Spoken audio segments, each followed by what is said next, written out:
Okay, this 15 horsepower Johnson stopped pissing water about a week or so back, so I decided first thing to blow it through to make sure there was no blockage with a garden hose. Still no joy, so I attacked the impeller, and this is what I found. It just disintegrated. I'll just show you one that I took over to 5 horsepower. Give you an idea of what it looks like in case you don't know. So this is out of an old Johnson. Should look similar to that, but more like this. I was lucky with this one. I actually found the one piece that came off it. So not so lucky with this.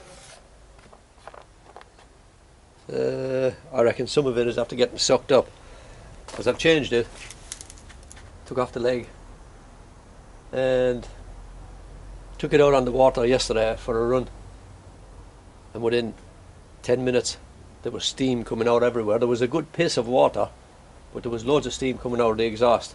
You can expect some of that, but when I checked the water temperature, you could honestly make coffee with it. It was boiling. So what I've done today is put the leg into a bucket of water, covered it up to about here, made sure there was plenty, left it run. I was going to leave it run for 5 minutes, but I left it run for 2.5 minutes, 3 minutes, and I checked the temperature of the water coming out of the pisser, and it was, let me see, 103 degrees Fahrenheit after 2.5 minutes. It was hot. The ambient temperature here is 60 degrees, was when I was doing it, was 60 degrees Fahrenheit, and the water temperature that I was using was 61.5 Fahrenheit. But as I say, after less than 3 minutes of running, the temperature coming out of here was coming close to boiling. So what I've got to do now is take off the leg. So I just wanted to show you, there's a couple of the lads asked me, actually one of them's asked me to do his leg, and I think if he sees this video he'll do it himself. Basically all you need, the only tools you need for the impeller is 2 10mm to undo this lock nut here, and a 12mm to undo these. So basically all you need, that's your kit, that's your lot. So get your 2 10mm, and you have this is the gear leg for changing gears here. This is on the 15 horsepower. On the 5, it's slightly different. You should be able to see that there's a rubber boom here. You just pop that off and you'll see a 10mm nut inside. Make sure, don't try and fiddle with it. Make sure you got the proper size spanner. Otherwise, if you round over that nut in there, you have got problems. Same here. If your spanner is anywhere loose, don't use it. Make sure you get a good grip, because if you knacker up that nut, you won't get it off. So basically, you just get your 2 spanners, one onto the top nut. You might have to, I think this is in forward now, so it pushes this down. Then I'll just use my remote control. You see this moving, hopefully. So actually I'm pushing it into reverse just to get it down a touch, so I can get a grip on it with the spanner. The first thing you do,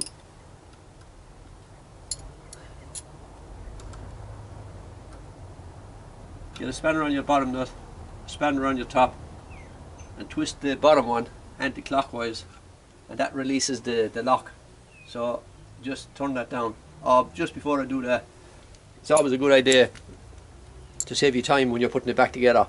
Get something like a flathead screwdriver and put it up to the threads underneath the nut that you're going to loosen, and see how much, like this one now, I know the last thread is just at the end of the screwdriver. So I know that's the distance that I want when I put that locking nut back up. Saves you messing about later, because if you bring the top nut down too far, she won't either go into forward or she won't go into reverse, one of the two. So you're saving yourself time just by measuring that distance there with anything, piece of paper, anything. Anyway, loosen that right back, and then now you're turning the top nut clockwise. And what that does is releases this. That travels back up on another threaded rod and it'll hold in place, so don't worry about it dropping off. Just keep on going.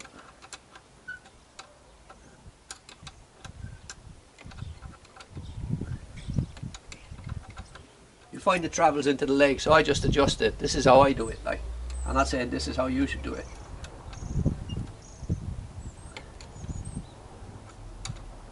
Gets kind of awkward. I think I'm free. Now, it's a matter of these 4 nuts here, 1, 2 and 2 on the other side. Just loosen them with your 12mm.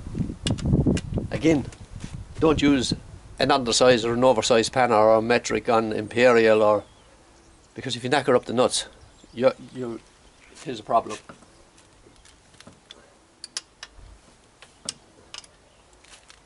So I'll just loosen these off and I'll be back to you in a sec.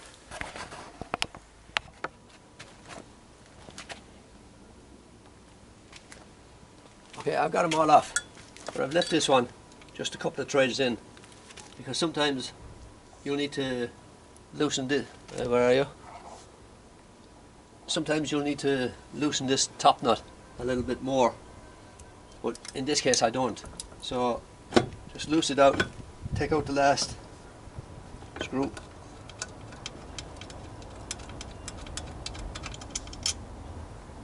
Get yourself a little box to throw your screws into, that way you're not looking for them afterwards. And wiggle it out. It's a good idea to have an old sheet on the ground as well. Catches anything that might drop off. Things that can drop off are like these little studs here. And they're not easy to find. Anyway, there's your lot. This is your impeller. Impeller housing, I should say. And I reckon something's after getting blown from this lot up the tube inside. So this is the reason I'm taking it off now. I'm going to check this, make sure there's no bits blocking anything inside here. But plenty of water coming out now, unfortunately. So back to your 12mm spanner, which I did have. There we go. Just take off these 4 nuts.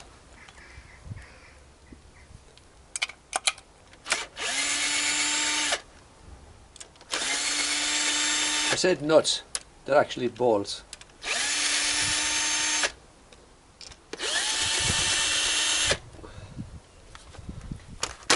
This pops off even before you take the nuts out.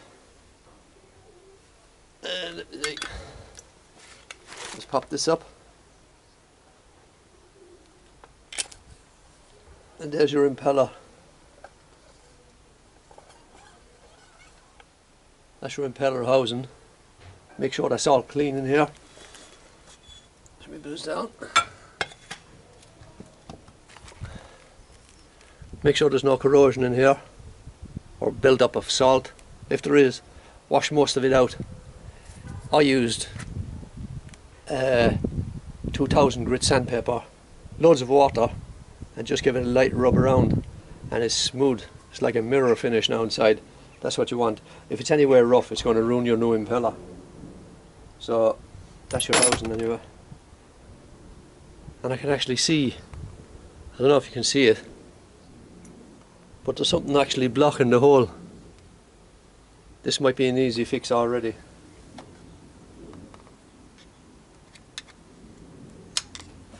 Is that off the new one? No. It's actually off the old impeller. Oh, good. Oh, I'm so happy.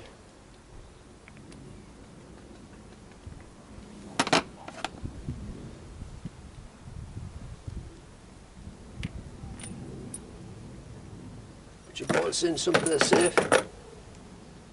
As you can see, I'm pushing. This is the feet up into the engine, and I'm pushing here, and these rubbers are coming out.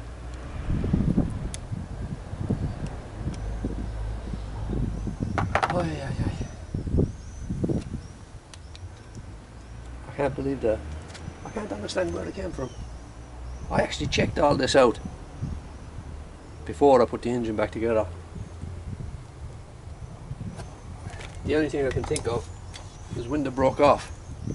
And I did wash this out as well, but I couldn't get this off because there's a key on here. Let me get this up.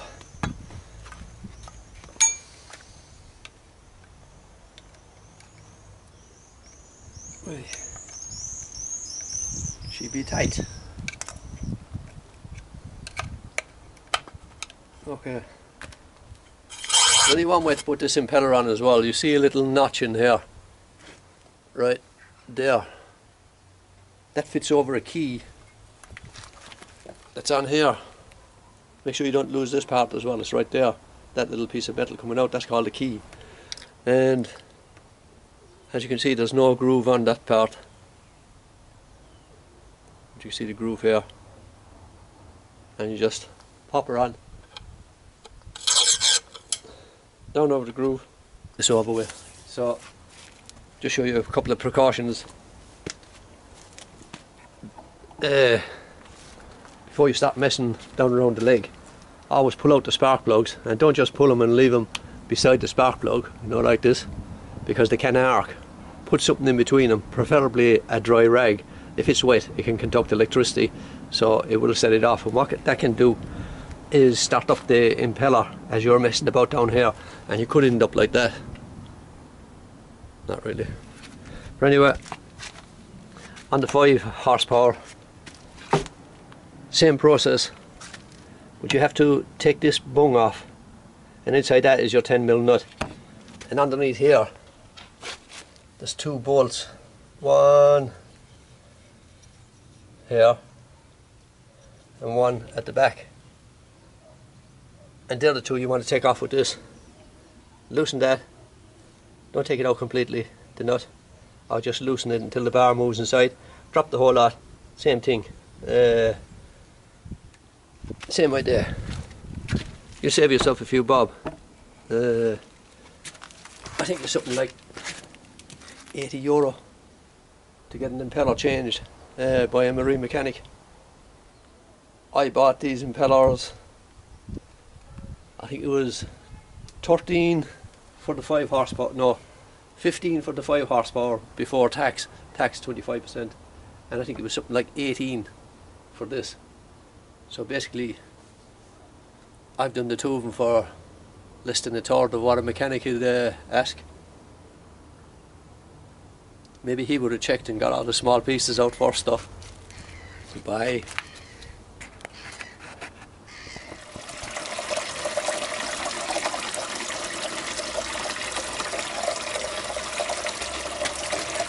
Thought you got rid of me, didn't you? What I've done, just to make sure that this is the intake. Obviously it's pissing out now rather than taking in. I've joined the hose, garden hose. Join the hose on here onto the pipe that leads to the pisser, which should be here. So I'm blowing the water back into the engine, which is circulating round. And in here, this was actually spotless. I washed it all out, and this is what's coming out of the engine. And I just put my hand in, and I can feel sand. Obviously, she's been in the salt water, but I can feel sand And I'm just going to check for any other little particles of rubber that went up. So what I'll do, I'll pause you again and rig it all up, run it back into the water, leave it run for 2 minutes, 3 minutes like I did last time, and check the temperature then. And hopefully everything should be sorted. But you can see it's an easy fix, you know what I mean? You save yourself a right few dollars. And you can basically do it with any engine. I've seen them doing it with 50 horsepower and it's much the same. Everything is much the same coming out. Just when you're putting everything back together, reverse the process. It's always good to have a little camera as well when you're taking bits apart that you're not familiar with. Film what you're doing.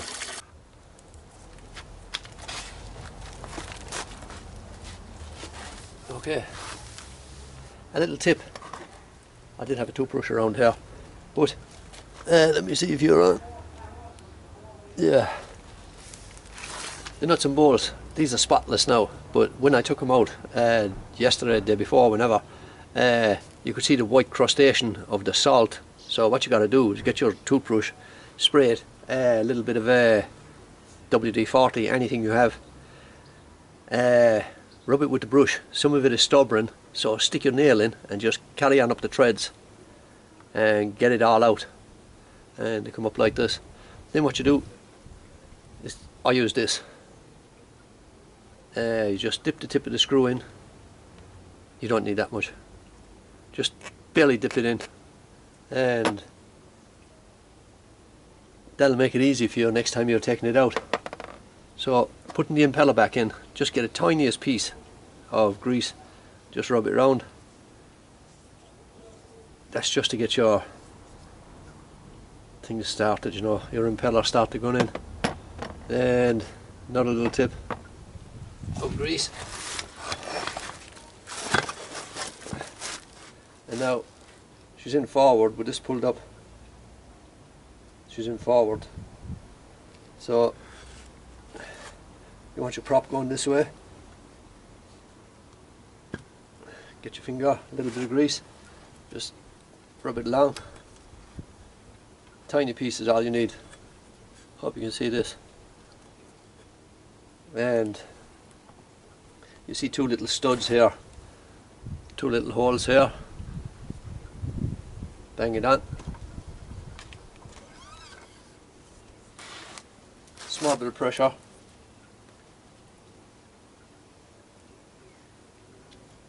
And down she goes. Can you see that? I hope you can. And she's in. Simple as. Make sure your plate is all clean as well before you put your impeller on. And away you go.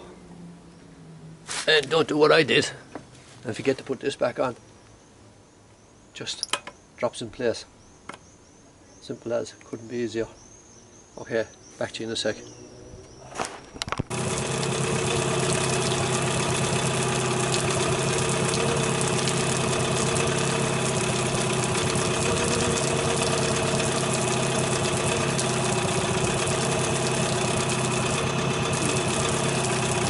Now for just over 3 minutes.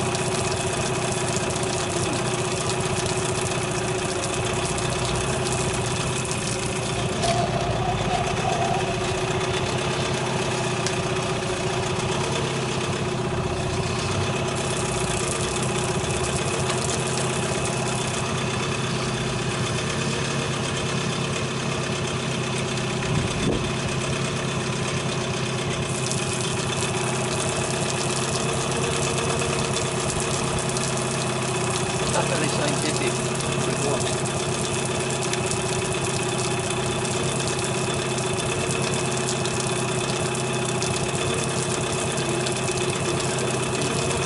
$71 degrees after the 20 minutes. Well, after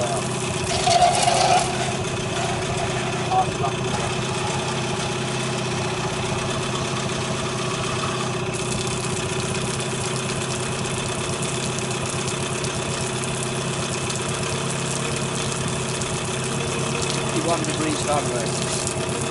No.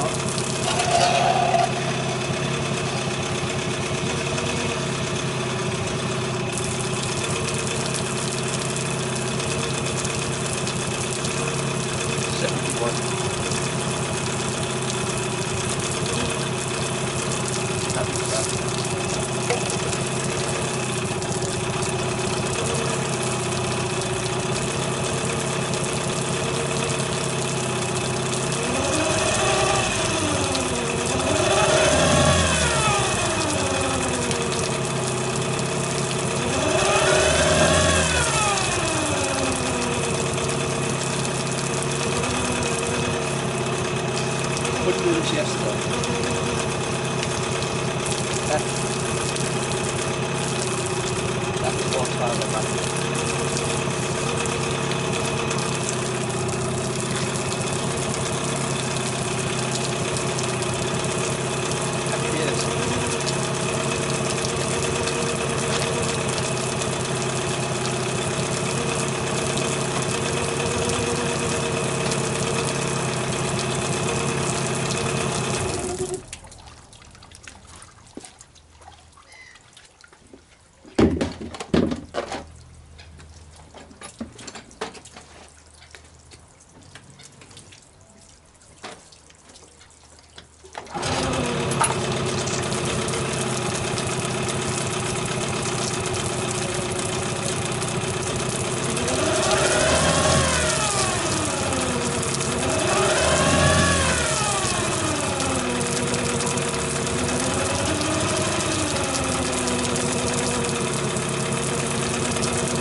That's about it. I hope that helps you. I feel I need to clarify something. This is the stuff that I use to put on the bowls. I think it's a white lithium grease, and what it does is it goes on like, I can't say it, it sticks really well and it stays there, and it's impervious to salt water and fresh water. So I actually put this on the impeller as I was putting it in. Now, I forgot to mention, all you're really doing is wetting the impeller so as it goes on easy as you're putting down your impeller housing. So I'm not too worried about it. But if you put too much of this in, it's not going to go away. This is the idea of it. It stays there for a long time. It's perfect for wheel bearings that's going into water on a regular basis. Perfect for that. The wind is blowing up here.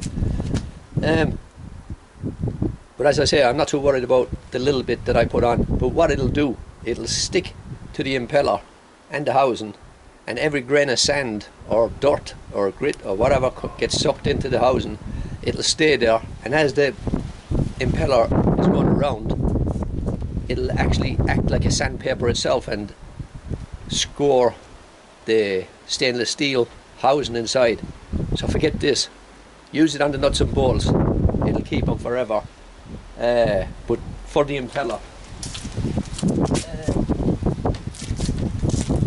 just use some petroleum jelly, just the tiniest piece. All you're trying to do is lubricate it. You're actually just wetting it basically, like slightly, and you're turning the housing in. It's just so as the blades turn around without any difficulty. Makes life easy for yourself.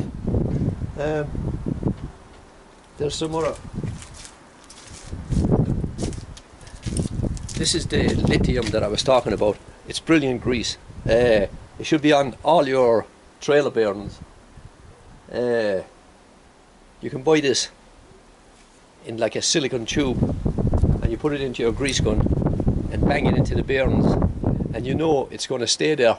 If you use a cheaper grease, I used to do it myself, I'd go for the cheapest grease in the house and bang it into your bearings. But then after I read up on it, I found out that what happens is some grease, once moisture or water gets to it, it gels, and what that does, it stops your rollers from doing their job, from actually rolling. It gels inside and your bearings overheat and everything just pops off. I'm sure like everybody must have seen it as you're driving along the road. You see a boat trailer or whatever trailer parked up on the side of the road with no wheel on it, tilted to one side. Well, that's your reason, not looking after your bearings. So basically, lithium grease for your bearings, perfect for the salt water.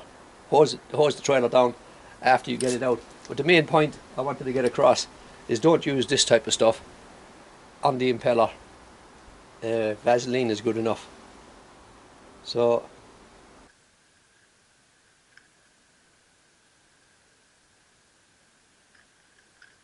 one last thing before I go. The reason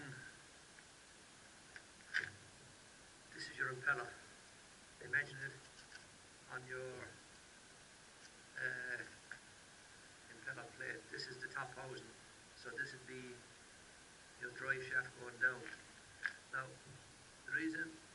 twisting the leg is you're shaping the impeller into the hole. You're pushing this down and you're twisting this at the same time, and you end up with the impeller sitting in with the blades facing, not exactly like this because there's one missing, but they'll be sitting like this. And that's the way you want it. Okay.